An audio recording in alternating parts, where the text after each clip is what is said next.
Welcome back. My name is Mary Ford, and I am the Director of Education Programs at the National Geographic Society.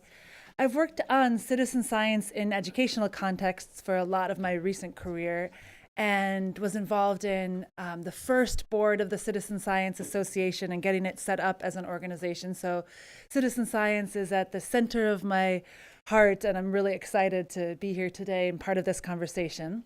I do have a very brief anecdote to share with you because so many people expressed enthusiasm about having Michelle Obama involved in citizen science. And that is that about 5 years ago, National Geographic was working on a biodiversity citizen science project called the Great Nature Project. And we asked Michelle Obama to submit a photo of a plant or animal for our project.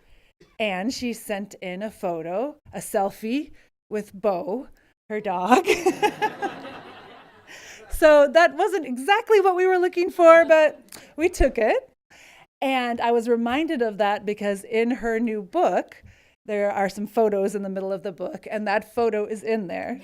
So citizen science is represented in Michelle Obama's book. And most people don't know that, but now you do, and you can feel proud of that. So with that, I'm going to begin our panel on finding the right scale, and this is the panel that has the answers. So who has found the right scale, or at least are actively seeking it out. So I'll first turn it over to Julie Bestine, who's the director of Dickinson College's Alliance for Aquatic Resource Monitoring, also known as ALARM, in Carlisle, Pennsylvania. Thank you so much. As I make my way over here, do we have other water monitors in the room? I know there's at least one. Woo. Okay, well, thank you. As Mary said, I'm Julie Bestine, and I direct Dickinson College's Alliance for Aquatic Resource Monitoring. And I just would like to thank the Wilson Center for hosting this event and inviting me to be a part of this panel. ALARM has used a variety of operational models to working with communities to help them answer water quality questions throughout our 32-year history. And we work with volunteers in Pennsylvania and New York to use science as a tool to answer questions about water quality and then use those data to inform local decision making. And we see a lot of great success with this approach. ALARM has 4 full-time staff. We have our founder and science advisor, Dr. Candy Wilderman, and we also employ Dickinson College students, and they play a crucial role in helping to implement water quality trainings for our community partners. Financially, we're 40% supported by Dickinson College and 60% supported by external funds. Today, in ALARM's approach with working with water quality monitors, we use 2 central strategies. One is what one may call a collaborative approach, where it's more of a standardized protocol, but there's elements that the community owns in implementing that. Those 2 programs include our shale gas or hydraulic fracturing monitoring program, as well as our new stream team program, which helps answer Chesapeake Bay questions. The other model that we use is a co-created model. And with this, we work with community partners to design and implement water quality studies that answer their questions in their local watershed and their community. An example of this is the Otsego County Conservation Association. Otsego County is home to Cooperstown, the Baseball Hall of Fame. It's also home to the headwaters of the Susquehanna River, which is really exciting for us in the work that we do. We're way downstream on the Susquehanna River near Carlisle. And in working with the Otsego County Conservation Association, and whenever we work with a community that's interested in designing their own water quality study, we use a tool that's called Study Design. And that was originally developed by Jeff Dates at River Network. And it's a great facilitation tool to get at the who, what, where, whys of someone's monitoring program. So OCCA in spring of 2017 convened a group of local stakeholders. This included 3 local nonprofits, 2 local government entities, and then 2 research institutions as well. And it was my first time facilitating a study to design using conference calling technology. But through 5 conference calls, we came up with their monitoring program. And as you can see from this slide, they had a number of different goals. First and foremost was to engage the local community in watershed health and understanding local water quality. The other was to establish that baseline understanding of 6 watersheds in Otsego County. The other thing that they wanted to do in using the data locally was to identify areas for best management practices or areas where restoration could be done to help improve water quality health. But even though this was such a local scope of a project, they are also really excited by the fact that the Chesapeake Bay program would also be able to look at their data and have those data contribute to a regional database. But as a whole, they were looking to use the data locally. I'm missing a slide. One of the slides that was in here, and I'll see if by chance, well, that's a QR code. Not sure where that is. Anyway, go to that code to see all sorts of fun water quality. No, just kidding. But one of the things that's really exciting about the local work that Otsego is doing in the headwaters of the Susquehanna is as a part of a new grant that Alarm is a part of, the Chesapeake Monitoring Cooperative, which is funded by the EPA with the goal of integrating non-traditional data into the Chesapeake Bay program. Oh, here we go. Thank you. To help answer questions about the 2014 Bay Agreement. And the thing that's super exciting about this, and the colors aren't coming out super well, is the dark blue dots represent Chesapeake Bay program monitoring sites. The purplish color represents non-traditional or community-based data or municipal data or county data. And you can see way up there in the headwaters, Otsego County's data contributing to this larger data set. And I'll end my brief remarks with 2 of our favorite monitoring mantras, which are prevalent throughout the water quality monitoring field. One is that all data of known quality have use. And also, as you're designing these studies and working with your collaborators, you must match the intended data use goals with the quality of data collected. Thanks for having me, and I'm excited to be a part of today's panel.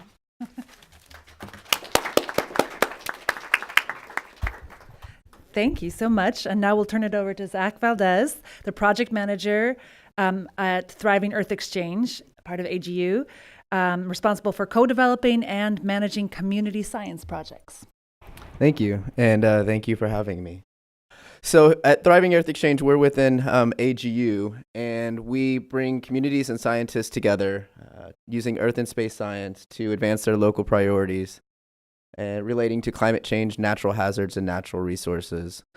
We are attempting to turn science moving away from publications and grant funding into how do we engage the community and what are their priorities, and how do we bring sort of an incentive for scientists to want to enjoy that and be a part of their communities. And so if you look on the right hand, I guess it'd be the right-hand side. This is kind of the skeleton of how we support our programs and what we do. So if you start at the top left there, it says find partners. We have partners across all different government, nonprofit, NGOs, ICLEI, Resilience Dialogues is one.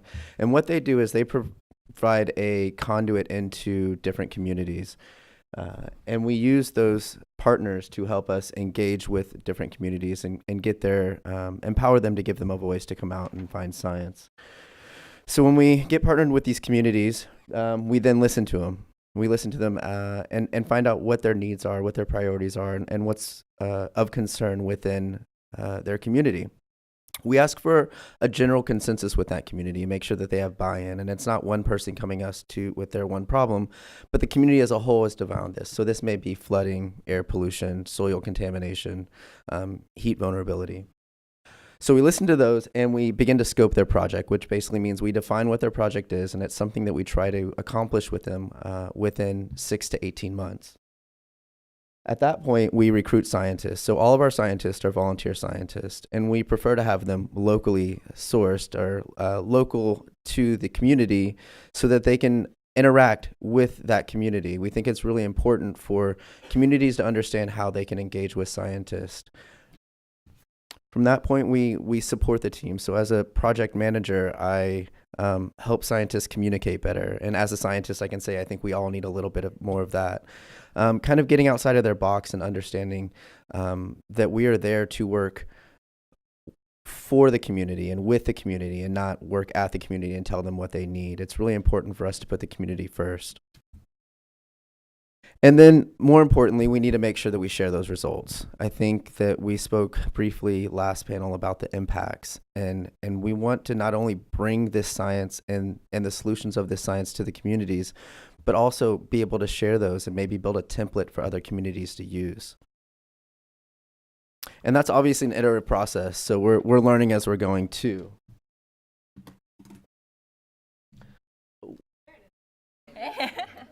That's hers. I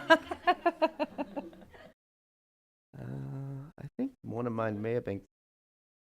Okay, there we go.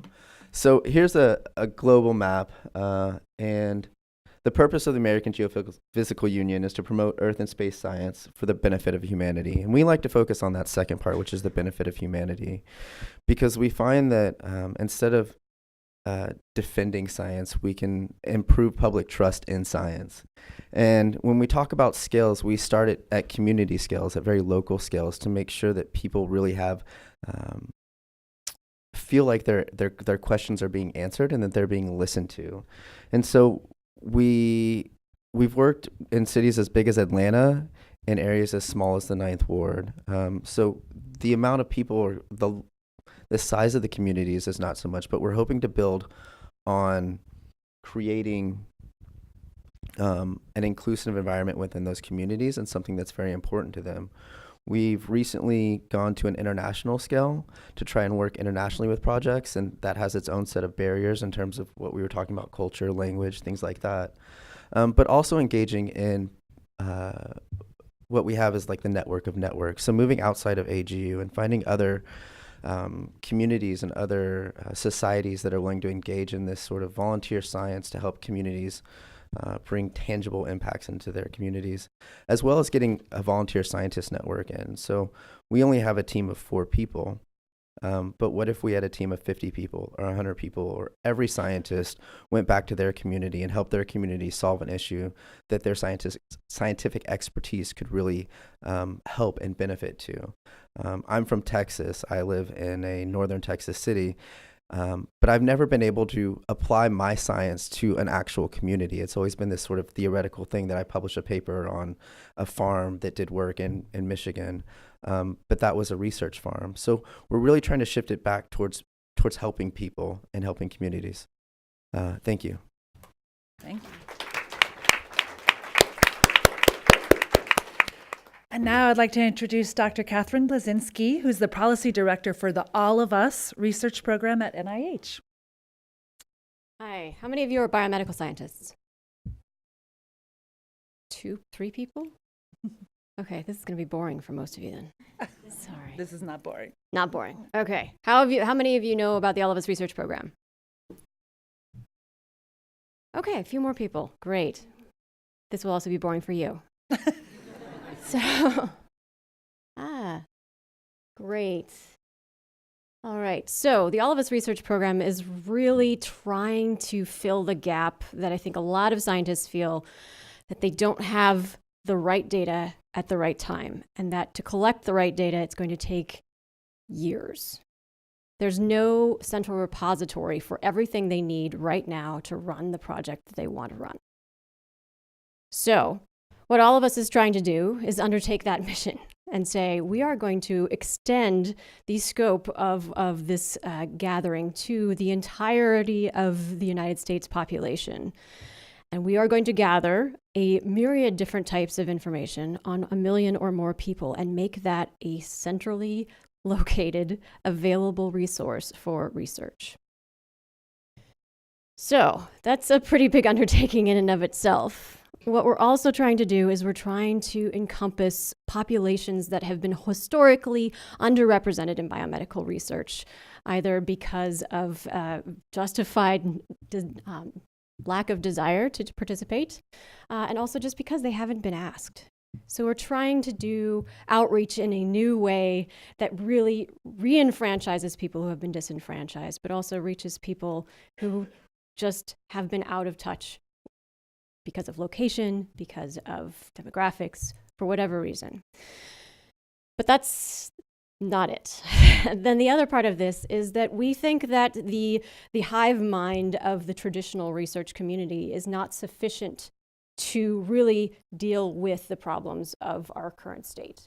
And that in order to really get to the point that we want to get to, we need to further enfranchise groups of researchers who have been traditionally excluded from data like this, which means extending it to the community science community, as well as people who are in non-traditional research fields who may want to use this for educational purposes, but making this resource very widely available. And in order to do that, we need to think about how we are both gathering this data differently, how we are distributing this data differently, how we are thinking about participation differently, how we're thinking about consent differently. And we're doing that by structuring our program differently. So like many programs, we do have multiple parts, and those parts live at different places. We have different institutions who are involved in different pieces of this. We have different community partners who are not necessarily academic in the least, who are also enfranchised into this process, who are helping us to actually reach out to communities.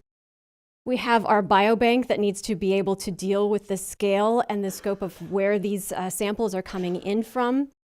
We have a participant center who's going to handle the people who don't come through the traditional path of participation, so people who come to the program on their own rather than somebody who's coming through their health provider organization. We also have a particular participant technology center, which is dealing with some of the data acquisition. So we're talking about the diversity of data types that we're trying to gather. So what if we gave a bunch of people Fitbits? They're going to be handling those types of interactions with the communities that we're studying. There are also the healthcare provider organizations who are one of our primary conduits to our participant population, and they are doing a lot of the high-touch services in the recruitment efforts there. And then there's also the communication. So how are we getting the word out? How are we educating the community that needs to be involved in this project in a way that's meaningful and in a way that gets them involved in the effort, not just as a participant, but as a partner in the process? So that's where I'm going to leave you, because I think a lot of the rest of it we were told not to talk about, right? Yes. Okay. We'll leave that for questions. But Great, thank you. And finally, we have Dr. Marc Kushner, a researcher from NASA Goddard Space Flight Center, an astrophysicist, and the citizen science lead for NASA's Science Mission Directorate. Thanks, Mary. Hi, great to see you all. I feel like I know half of you, and the other half I met through Menti. I was a little confused when I was invited to present because my projects are unabashedly global, but then John and Allison pointed out, well, no, you have scales within your projects. You have people who are your, you have your broad arms that you reach out to everybody, and then you also have this population of what I started calling super users until Zooniverse told me, no, don't call them super users, call them advanced users, but still I call them super users. So I noticed I run two citizen science projects. One's called Disk Detective, and the other one is called Backyard Worlds Planet 9. And I'm also now serving as the citizen science lead for NASA's Science Mission Directorate. I noticed in my first project around 2014, Disk Detective, I plotted the number of classifications we were getting per user in this little histogram. Rather, I made my graduate student plot it. And this is what we learned. We learned that, first of all, most of the users didn't bother to register on the site, so they're not even included here. But among the people who are registered, sorry, they're listed in that little top text box that says 22,000 unregistered users. Anyway, half of the total classifications came from the top 22 users. I learned this actually about a month into the project that this is going to be an issue, because I started getting emails from a user who I didn't know by name other than as Artman71. And Artman71 was complaining because he was starting to see the same objects reappear on the site. So I called up the developers and said, it's broken. And they said, no, it's not broken. He's classified all of them. And he remembers all the ones he classified. And you better upload more data. So I did that, but barely in time, because over the next week, I got 6 more of those emails complaining, people around the world who are complaining that I didn't have enough stuff online for them. So those are our super users, and they really are super. They are people like Melina Thievenote, who's from Germany, who participates in both of my projects and discovered something. One of them is about moving objects, found a moving object. The other one's about disks, found a moving object with a disk, and put the 2 and 2 together from her participation in the 2 projects, and turned out to be a white dwarf with a disk and a one-of-a-kind object. And we just submitted a paper on it to the Astrophysical Journal with her as a co-author. There are people like Michaela Allen, who I just wrote a set of letters of recommendation for, who was a business major, wasn't quite sure what she wanted to do with her life, signed up for Backyard Worlds, Planet 9, got into it, decided to be a moderator on our social network, took it upon herself to write her own blog post helping people how to learn how to use the site. Didn't know what to do this summer. I suggested she become an intern.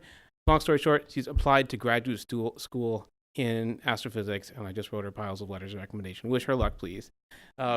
The list goes on. There are all kinds of wonderful stories that I have from interacting with these people. This is probably my favorite part of my life right now, other than my family, of course. But I feel like I have an extended family, and it's these super users, and they're from all around the world. Seriously, one of them, who took it upon herself to become our data archivist for Backyard Worlds Planet 9, also made my kid a pair of wool socks, hand knitted. Anyway, it's really great to get to know these people. So, from my perspective, the game of citizen science has become the game of Last Starfighter. Could I have the next slide? Raise your hand if you saw this piece of Space Camp. Yeah? Yes. Yes, and then they were talking about doing some kind of new virtual reality, like remake of it. I never came to pass. Yes, I agree. Great movie. Anyway, it's about a kid poor kid who lives in a trailer park, and nothing's great about his life except that he is the world champion of Last Starfighter video game, which is a made-up video game. Okay, so he conquers this video game. He becomes the world champ, and then a real alien shows up in a real UFO and tells him that was for real, and that was a test, and we need you to save the galaxy. So he goes with the alien, zooms away, saves the galaxy. Oh, shoot. Sorry, spoiler. Please don't tweet that. Okay, it was... Anyway, the point is that's how I picture citizen science now. I picture it as The Last Starfighter, where we're going to have these little video game boxes out all around the world, and people are going to, observe clouds, collect bugs, classify galaxies, whatever they're going to do. And most of them are going to have a fun time. They're going to do it for an hour, or maybe they do it for a day, maybe they do it for a week. But there are 22 crazy people out there who I want to know and love, and I want to find them. And then I'm going to descend upon them like the UFO in the limousine that comes and picks up the kid in The Last Starfighter and ferry them away to become my graduate students. Thank you.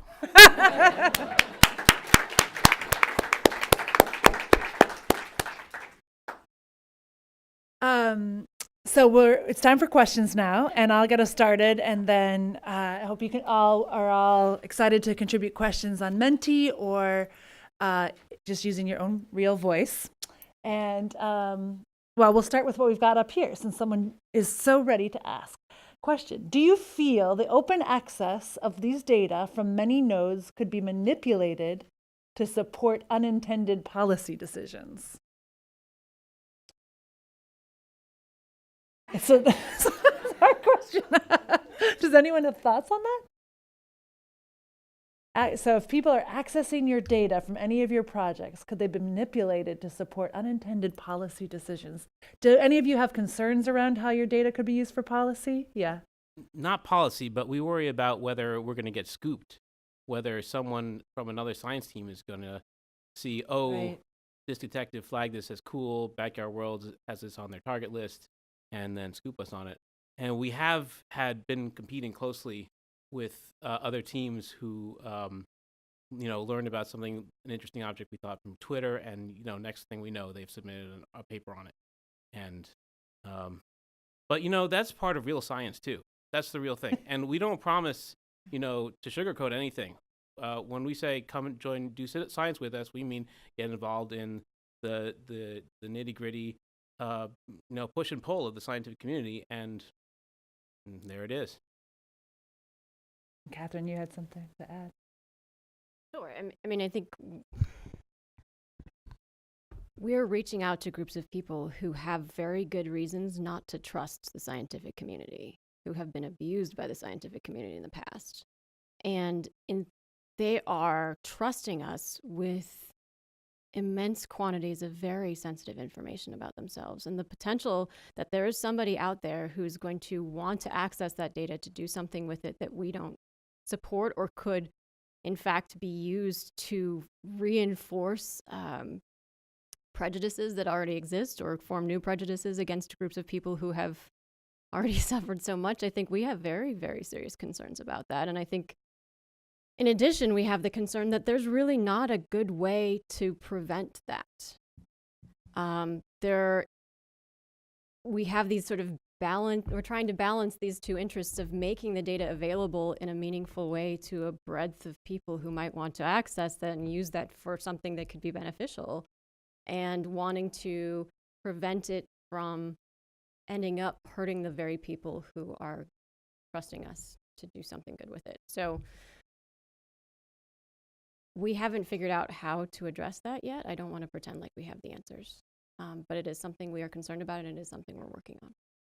It seems like that's a question that has a connection to scale too, in that as you scale up for these very large projects, then you're exposing more and more people potentially to privacy violations or just to feeling exposed. And you can't have the one-on-one engagement that can sometimes ameliorate some of those concerns. So you have to accept that. And we do have to accept it. And I mean, I think the way that the scientific community has handled that in the past is making the barrier to access really high. But that leaves a lot of people in the lurch, and a lot of people who could have creative solutions to issues that are facing the scientific community and generally the populace that we can't get at without their help. Right. So I'd love to take that in a different direction, and I think that there's different types of data that we need to be sensitive about, and I'm just putting out there different questions, different sensitivities. I also think, when I think about the work of our local community partners collecting water quality data, oftentimes, especially in that co-created design, it's going to be for local use. And it's my role as a service provider and as someone who's looking out for the quality of the data to make sure that there's enough information being collected about the data, and also that the data are meeting certain standards, so that that the data can be used beyond the original scope of the question asked. And so I don't know if that speaks to that particular question, but that's something that I'm really excited about, is thinking about, these are local questions, but we can actually use it to help answer lots of different questions. And I think throughout our work, a community partner or we will start out asking a specific question, expecting to see something, and then you always see unintended stories within the data, and then that often results in really cool collaboration and change. Yeah, and I would say science in general is built around two things I think are important: are consensus and reproducibility. And so if we're providing, if they're concerned about the data being misused for political views, I think you could build consensus with more data, or have another scientist go in and see, like, has this data been manipulated for its wrong uses? But if you stick to a local level, like we've talked about here, then it's really, you can go to that community directly. And I think we do need to kind of talk about privacy, especially within like Native and Indigenous cultures, who have a lot of differences in terms of what our rights are to their data or their land. Yeah, so maybe the next question that's showing up here is related, and so maybe we'll dig into that for a little bit, which is how do you handle privacy issues throughout the data chain? How do you address some of the concerns that Catherine mentioned or prevent some of the scoops that you mentioned, Mark? Does anyone have thoughts on or suggestions to share on specific ways in which you handle privacy? So all of our projects are owned by our communities. We tell the scientists they don't own the data. They are there to help the community. So it's a little bit different than a citizen science project in that sense. But that science is then used to help that community. And if the community allows that scientist to publish that data, then that's a conversation that those two have. But we don't allow the scientists to dictate how that data is used. Yeah. Any other thoughts around privacy? I know it's something we all are trying to figure out. Sure. I think the privacy conversation is a panel in and of itself, and no one is going to be able to accomplish much in the scope of this time. But certainly we think about the privacy of our participants and giving them as much agency as possible over how much they want to participate, to what extent they want to participate, what they would like to contribute. We also are very lucky to be able to rely on several new pieces of law that help us to be able to protect the data that's given to us, including the certificates of confidentiality policy that was part of the 21st Century Cures Act. And we, as much as possible, try to ask communities that are donating their data to us about what they think is important and how can we build infrastructure around those needs. Mm. So before we turn back to Menti, I'd like to invite anyone who wants to ask a question using the microphone and would rather speak than type. Does anyone want to ask a question? Or you've already all input them here?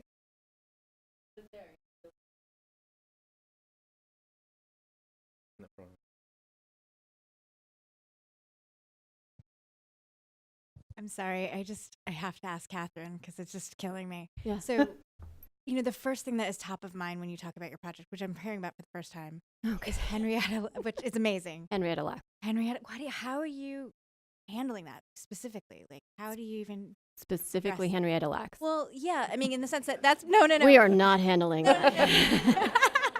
But I mean, the implications that's the first thing I think about when I think of your project, and like how we're edging on it, but like how are you handling it communication wise, specifically? Radical honesty. Okay. No, I mean, I'm absolutely serious about that, as being as upfront and clear with our participants about exactly what they're getting into, so that we know that they know coming in that they understand what they're getting into. We try to be able to give them information back as well, so that they are informed not only at the beginning of the process, but throughout the process, and understanding that they are a partner in this and that they have the right to that information. At the scale that we currently are bringing it back to scale, we can't promise that they will know every single person who has access to that data, but we want to give them an opportunity to find that out. So there's also an aspect of transparency on the side of the researchers. All of the research projects that are that are leveraging the data have a public face to them. Participants can go in, they can see the names of the people using their data, they can see what the research is doing, and figure out whether that's something that they want to be a part of as well. Great. Sophia. So just as a follow-up, and I also posted this up here as a way to be an example, but how might the federal citizen science crowdsourcing research project, especially the health-related one, I think you're talking about, facilitate more or less informed consent compared to, say, the private sector uses like Fitbit? How, when you sign up for these things, you basically have this long terms of service agreement that none of us read or can understand and just check off. But how is it different from, what do we do as federal researchers? We all have to, especially in the federal government, we have to go through the Paperwork Reduction Act and privacy kinds of policy documents that we have to do, which I think is important, as well as most academia. But then how might the private sector approach it differently? How is it good, and how they're leveraging that data? How has it been difficult? What's different about it versus what you've seen? Well, certainly with our project, I think that at least with our participants, and actually to a certain extent with the users, the way we're conceptualizing the use of the data is that there's a big piece of that that's education, and that's not something that can be just dumped on somebody in one go. That this has to be an ongoing process, and that, you know, in order to give true informed consent, they need to understand. And the best way for somebody to understand isn't just reading a piece of paper that has all of this list of things that are going to happen. Our consent process is actually considerably more interactive, especially at the health provider organizations. There's a lot of high touch consent going on. So and many times you can ask somebody to sit there with you and help to explain the consent, walk the consent process through with you. But we also have a multimedia consent. And because we are trying to reach very far out, as well as gathering people from these health provider organizations, it's 100% electronic. It's online. There are videos. There's like flipping around of things. There are quizzes that happen. We're working on creating we're calling a layered consent, so that there are informing loops within the consent process for people who want to know more about particular subjects. In addition to the consent process, there are also educational modules that are being developed around certain aspects of the program, especially when we're talking about genomic information, making sure people know what a gene actually is. What does it mean to have your genome sequence? How can that be used? How can it be used for good? How can it be used for bad? But that's all part of it. And it's not, again, it's an ongoing process, and it's something that will develop over time. Just before we turn to another question, I just want to ask if, so Zach, I know you are managing these very different kinds of projects. And does the issue of consent or notion of consent, is that explicitly addressed in your process as well? Or is it less of a concern because the projects are truly owned and accessed primarily by the communities themselves? Yeah, I would say that that's never really an issue for us. We let the scientists know that they don't have the opportunity to publish without the community's consent, pretty straight up. So they're doing this as a volunteer to kind of help that community and not to further their own career. And so, yeah, I would say especially within Native communities, it's even about where can we take samples, when can we take samples, do we need somebody to guide us onto the property and things like that. So those are things that we definitely, when you put the community first, I don't think we have those issues with consent. Did you want to comment? We'll go to Karen then, because I know she's eager to ask. Well, I'm very excited about this conversation about consent and all the forms that it takes. I mean, just because in citizen science, it's people very intentionally sharing information for specific purposes. And that's in the context of in our larger world in which people are coerced through terms of service, through our things, tools, and whatever that we use in our daily lives to unwittingly share information about themselves for purposes that they might not even really be that aware of. And I'm just wondering if you see any potential for citizen science to kind of shift cultural norms and start to demand more consent and freedom and control over what are our data. Citizen science. I know. I feel very popular today. Yes is the short answer. But I think we can, just in general, we can do consent better. We can do terms of service better. We can do a lot of things better. For most part, these things were written by lawyers for lawyers. They weren't written for people. And we need to think about that just differently throughout our entire existence. Because we're sharing a lot of stuff we don't know we're sharing because we don't sit there, although I've now taken doing this, sit there and read the entire document. So yes, we could do it better. And that's what, in a sense, we're trying to do, is to make people aware of what they're sharing in terms of our project, aware of where they can find out information about how that's being used, and also to give them the agency to flag things that they think are being misused for review, so that they have a real hand in both the giving of that information and how that information can be used. Well, I think something else that's kind of neat that's happening in citizen science in terms of how we can be a model in sharing data is how we give people credit within the data system. And so, we have a lot of really great platforms where data are housed, and when you click on the site, you can see the community group that contributed that data. if the volunteer is interested in, having their name associated with that site, you can see that. And so then as the data are shared, we're also seeing the ability for those, ownership of the data also being protected and preserved, which I think is really neat. I think a very important step as well to make sure that it doesn't get lost as it's scaffolding out. So yeah, I think we're doing well.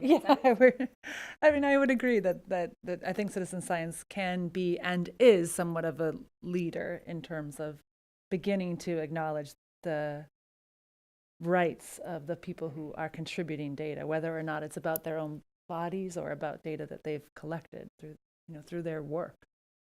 But we'll turn out to Marc for a different question, because I think this is one that a lot of us are interested in. What strategies do you use to retain super users?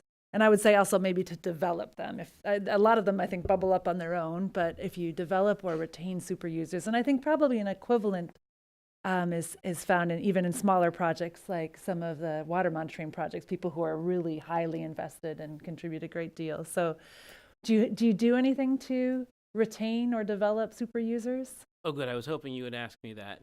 Yeah, so when I noticed with my first project that this is so important, I baked into my second project some kind of a rabbit hole for people to fall into.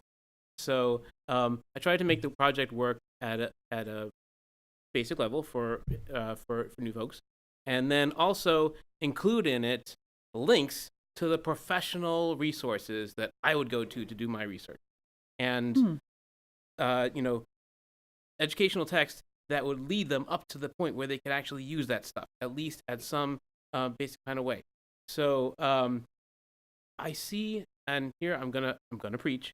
I sometimes see projects where the whole project has been gloriously, beautifully designed by a professional communicator, so that the whole thing is jargon-free and poetic and beautifully illustrated and wow. But if someone wants to become more nerdly through the project, they're gonna reach a dead end. And the super users are they're the members of our tribe. They're the geeks. They want to get deeper in. They want to learn the jargon. They want to use the professional tools. And for my second project, I said, what the heck? Let's just link to the professional tools and databases, and here are the basic instructions on how to get started. Good luck. And if you want to learn more, by the way, come join our weekly telecons and videocons, where if you've gone through our whole site looking for more knowledge, if you're that hungry for knowledge, you're going to stumble across somewhere in there. I've embedded ways for them to get in touch with us and links, and they find us, and we meet with them weekly by videocon, and we teach them what they need. Great. Do you? Yeah, I love talking about volunteer engagement.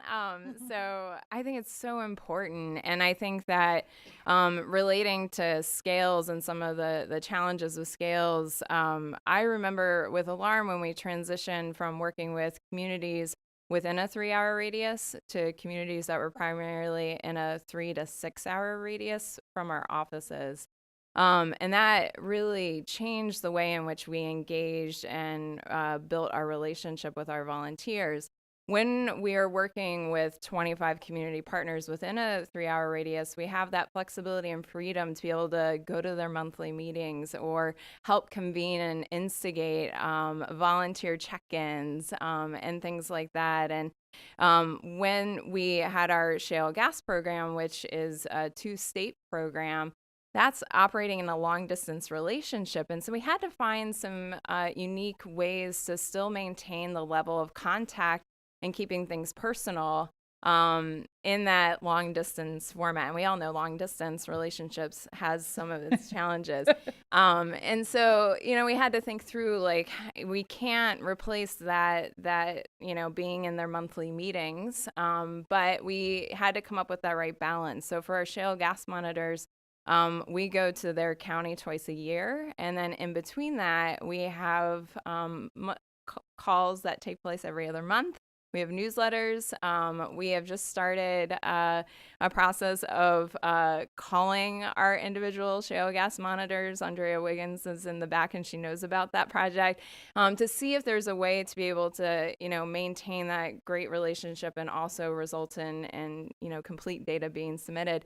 And so I think there's lots of different things you have to balance in maintaining that. And when I was thinking about scale, and one of the questions you asked prior to today, some of the challenges with that is it's been hard for us to operate at a larger geographic scale while still maintaining that personal contact and relationship in the way that we like to.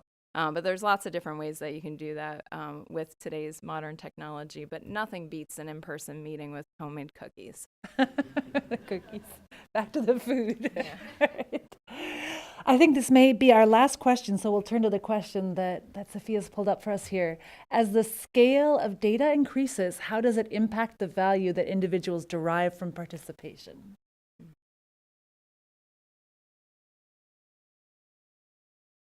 Any thoughts? Well.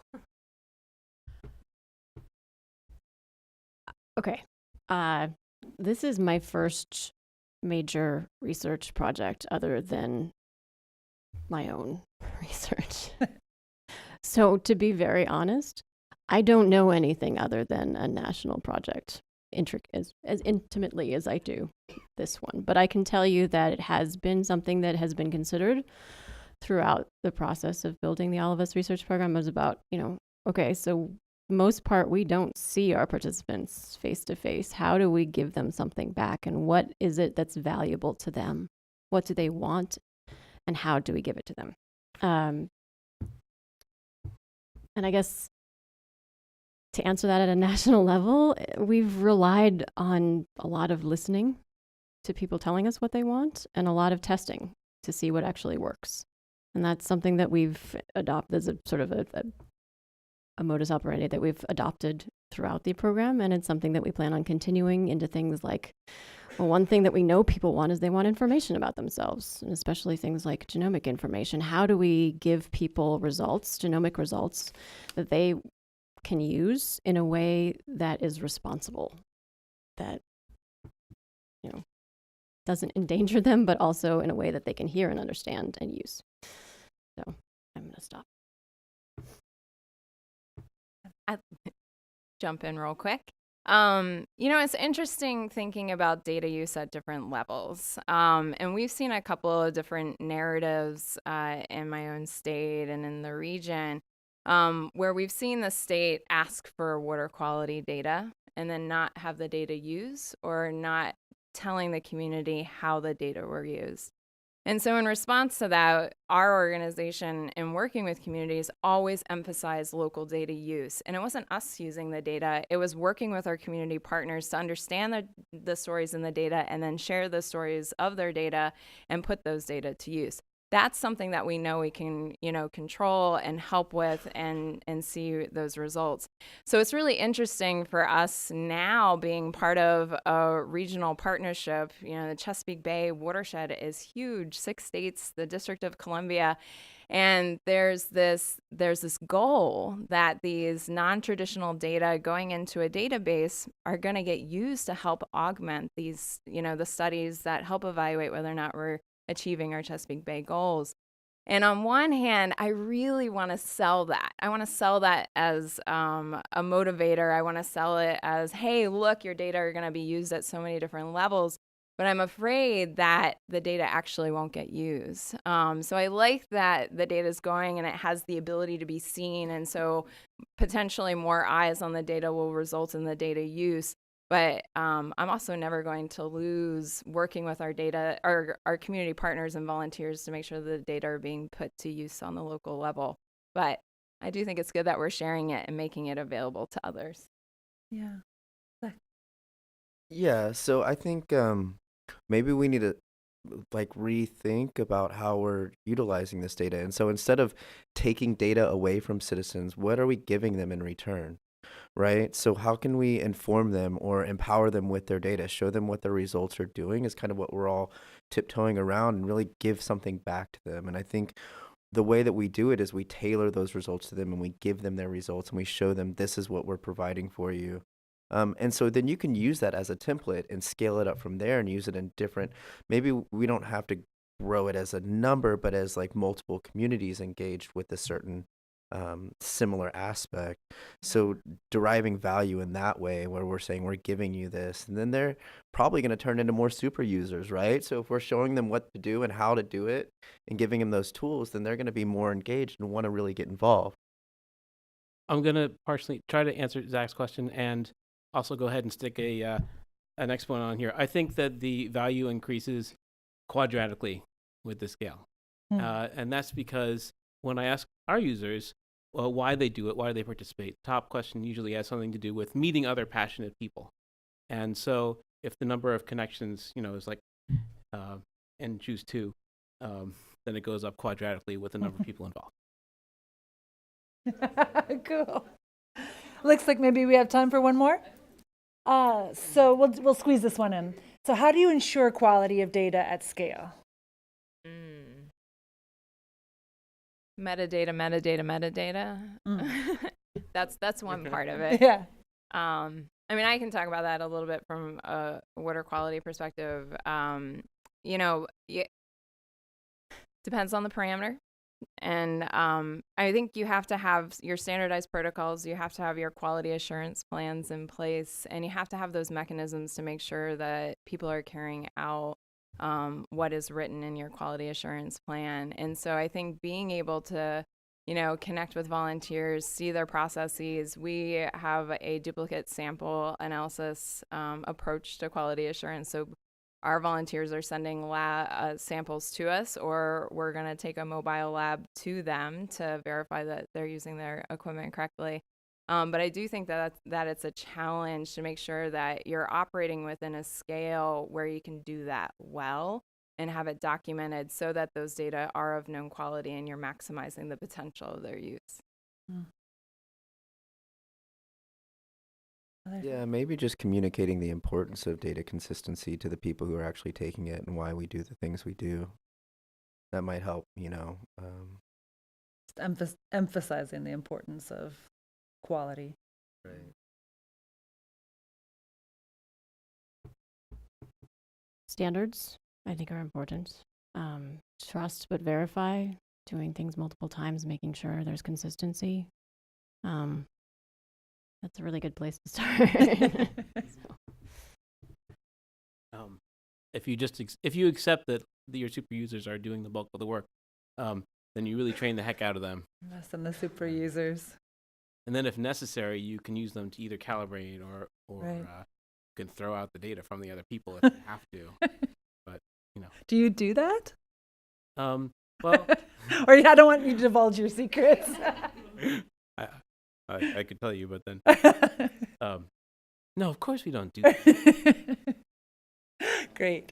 Well, I think that is our last question of this panel. Thank you all so much. It's been really, really interesting to learn about this from you.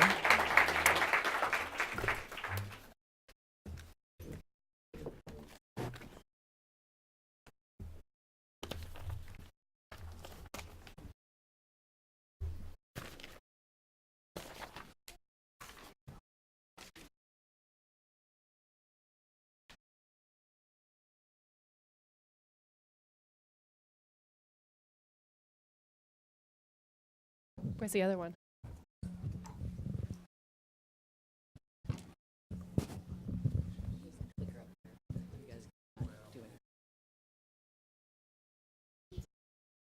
All right. Any good meeting has a beginning, a middle, and the end, and we're very close to the end.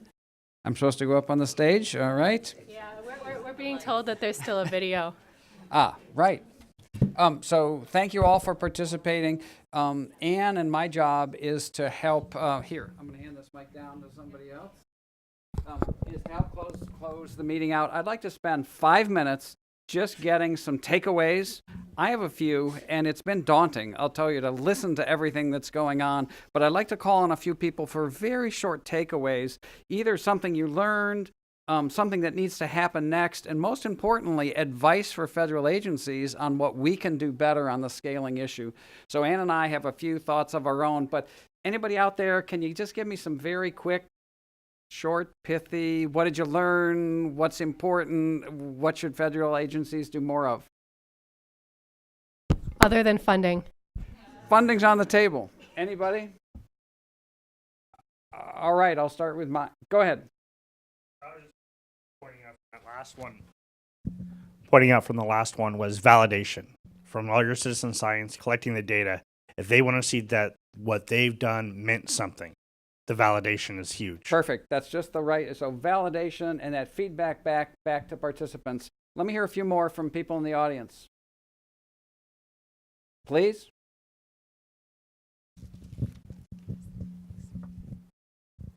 From both panels, I think the focus on data was really interesting and the difference of data at different scales. So maybe perhaps federal agencies could provide help in like tracking data or maintaining it, or just like assistance with that kind of like technical aspect of citizen science. Focus on the data. I think there was another hand over here on this side. Yes? No? Britanna.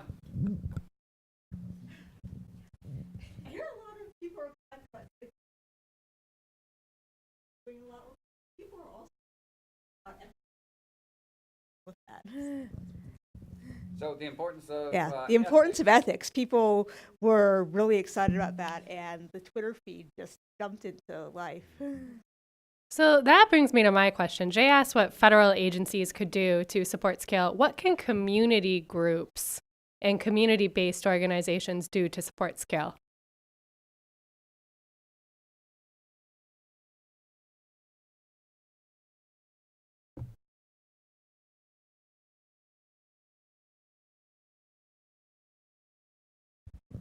I think that last comment highlights a really important two themes that have come out of this, and that is that there's a bottom up and there's a top down.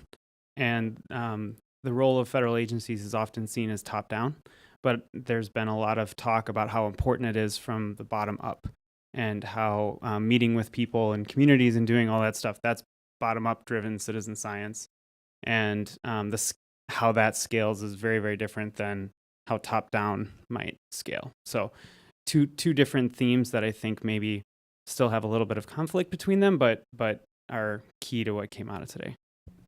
Well said. I felt the same thing during the meeting, and I think we saw examples of both ends of that spectrum. Others?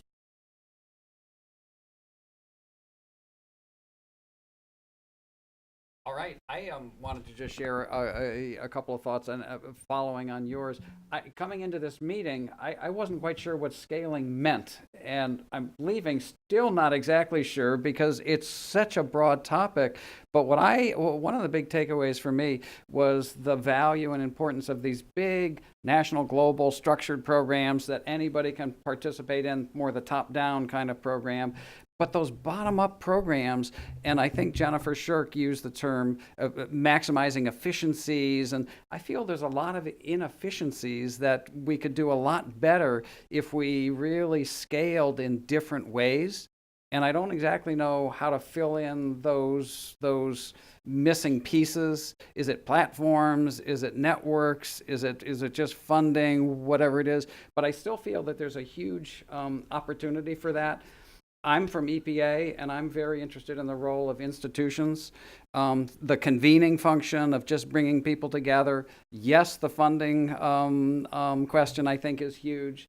And then also, I heard the word standardizing methods and practices. Again, I think big institutions are maybe better at some of those things than smaller, decentralized. And then the one personal takeaway is the personal nature of citizen science. It really is about people connecting. It's not about machines and technology. It's about people. Jay, it's interesting that you latched onto the infrastructure piece because I had a complementary perspective. I am Miss Data Standards. You are. But I thought a lot about ceding control. And it seems like to scale, especially at the lower community level, you can assume that 80% of what you do is going to be replicated, but then that other 20 has to add value to the community and has to be meaningful to them. And I think citizen science is unique from some other forms of science that focus on replication and fidelity to an initial method in prioritizing things like co-design and iteration and encouraging practices to change and to evolve. Please, in you the can back. shout. You can repeat, okay. Hi, Ethan McMahon from EPA. I'm going to actually ask you to combine these two things, metadata and communities. So just as the data should have metadata to describe it, I think the outcomes and methods for community projects should be documented. Even though it's a little extra work, it's like a 1% extra work that the communities could do and publish that, and then other communities could learn that much better. But that documentation should also have its own metadata that describes extent, the general topic, methods, links to data, things like that. Thanks, Ethan. Anybody else? Then I'd like to leave you with a closing thought, and it's not definitive, but it's take just a couple of seconds to think about a better future 5 or 10 years from now where we've actually applied scaling, and think about how we get from here to there. And that's what I really want to work on after this meeting. Think about taking some of the ideas that were generated here, and some were theoretical and some were fairly concrete and practical, and just think about how all the progress we've made over the last 5 years in mainstreaming citizen science and crowdsourcing, and how we can use scaling going forward for the next 5 years to actually make a larger impact. I would narrow that timeline down to 2 years and make a plug for doing that under the banner of Earth Challenge 2020, which is inherently a project about scale. Terrific. Any other closing comments before we move to thank yous? Okay, Ann and I have not rehearsed this, so who goes first? The Fed CCS Steering and Planning Committee. If you were on the Fed CCS Steering Committee, would you please stand up and let's give them all a round of applause. Thank you.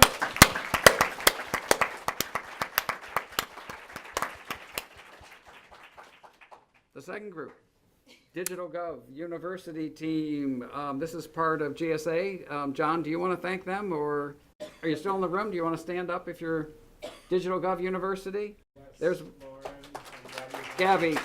Thank you. Thank you.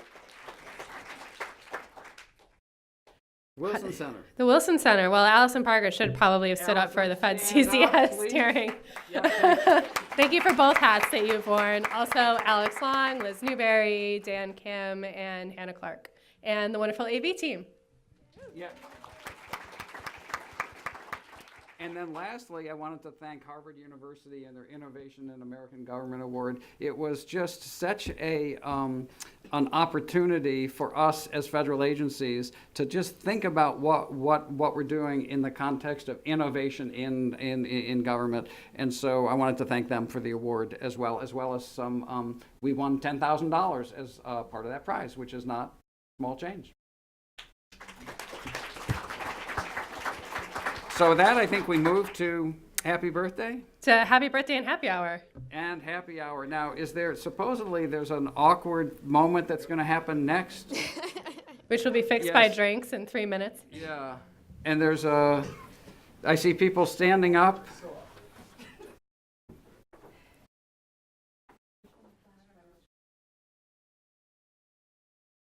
I hope someone's taking a picture All right. of this. Come up on the stage.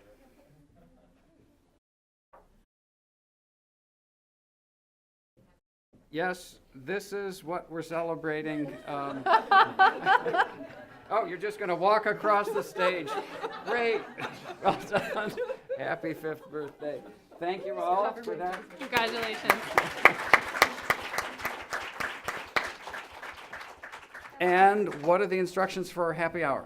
Well, we weren't going to do one, but then beer came up on the Menti platform, so I think that was success of that pilot endeavor. Just walk right across the street into the cafeteria. Alex is pointing the way. It's not a street. It's across the alley? Across the hallway. Yeah. Wrong scale, Yeah. sorry. Yeah. We have beer, wine, soft drinks, and Asian small plates and cake. And some cake. So go enjoy and do some networking, which you all said is the way to get to scale.